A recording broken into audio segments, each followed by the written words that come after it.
The story of the Grudge, Pope Stephen VI versus Formosus, is not merely a tale of a grotesque trial. It is a sprawling epic of the Saculum Obscurum, the dark age of the papacy. To understand how a pope ended up shouting at a rotting corpse, one must understand a world where the line between holy office and blood feud was erased. Part 1. The Rise of Formosus, 816-891 AD. To understand the Grudge, we must first meet the man who would eventually become the world's most famous defendant, Formosus.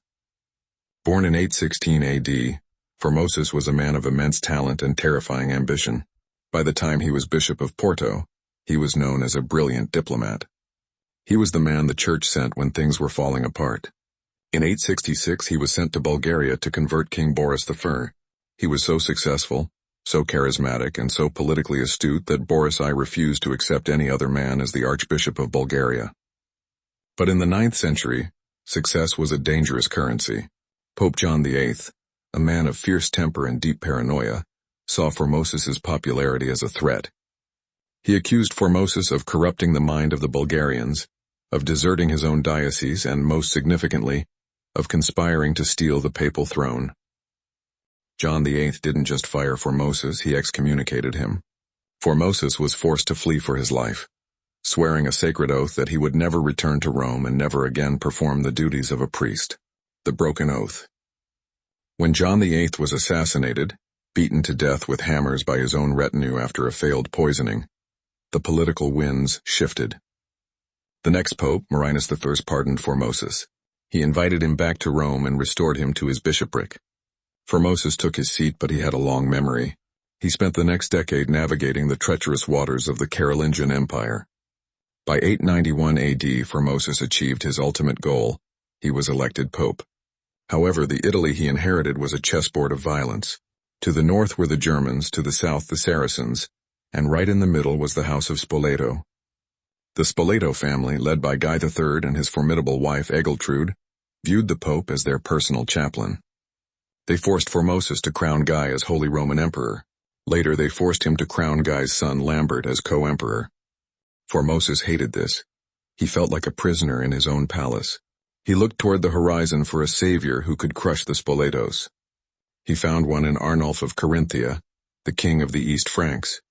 Formosus sent a secret, desperate message to Arnulf. "Come and deliver Italy from the hands of bad Christians." The great betrayal. Arnulf invaded. He marched on Rome, kicked the Spoletos out, and in 896 AD, Formosus crowned Arnulf as the true Holy Roman Emperor.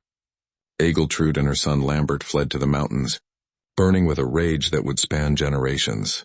They viewed Formosus not just as a political rival, but as a traitor who had invited barbarians to steal their crown. But just as Arnulf was preparing to finish off the Spoletos, he suffered a stroke and was forced to return to Germany. Shortly after, in April 896, Pope Formosus died. The Spoletos were coming back. And they weren't just looking for a new pope, they were looking for revenge. Part 3. The Puppet Pope. After the brief 15-day reign of Boniface VI, who died of gout or poison, the Spoletos installed their own man, Stephen VI. Stephen VI was a man on the edge of madness. He owed everything to Egiltrude and Lambert.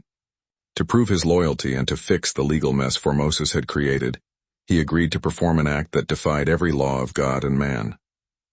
The Spoletos argued that if Formosus was an illegal pope, then his crowning of Arnulf was invalid. To make this official, they needed a trial. But you cannot put a dead man on trial, unless you refuse to acknowledge he is dead. Part 4. The Synod of Horror, January 897. In January 897, the gates of the Basilica of St. John Lateran were closed to the public. Inside, the air was thick with the smell of incense, meant to mask a much more pungent odor. The defendant arrives. Soldiers were sent to the papal crypt. They pried open the sarcophagus of Formosus.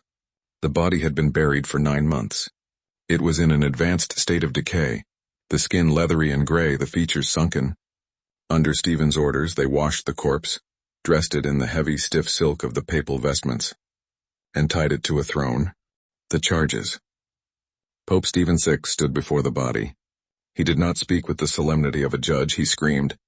He paced back and forth, pointing his finger at the eyeless sockets of the corpse. The charges were technical. Violation of canon law. Formosus had been a bishop of one city and moved to another, Rome, which was then illegal. Perjury. He had broken the oath he made to John VIII never to return to Rome. Stephen VI yelled, "Why did you in your ambition usurp the universal Roman see?" A terrified teenage deacon stood behind the throne. His job was to provide the voice of Formosus. Every time Stephen paused, the deacon would whimper a confession or a plea for mercy. Part V, the mutilation. The verdict was predetermined. Formosus was found guilty on all counts. The punishment was a ritual unmaking of the man. Degradation.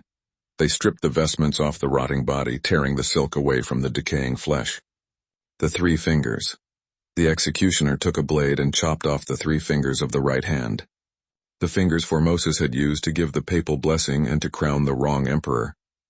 The casting out. The body was dragged through the mud of the streets of Rome. This was a damnatio memoriae, the total erasure of a person from history. Finally, they threw the remains into the Tiber River, weighed down by stones so he would never have a resting place. Part 6. The Tiber's Revenge. History has a strange way of balancing the scales. The sight of their pope being dragged through the streets was too much for the Roman people. A few weeks after the synod, a massive earthquake struck Rome, causing the roof of the Lateran Basilica to collapse. The people took this as a sign from God. He was angry about the treatment of Formosus. A lynch mob formed. They stormed the palace, seized Pope Stephen VI, stripped him of his robes, and threw him into a dungeon. In August 897 he was strangled to death.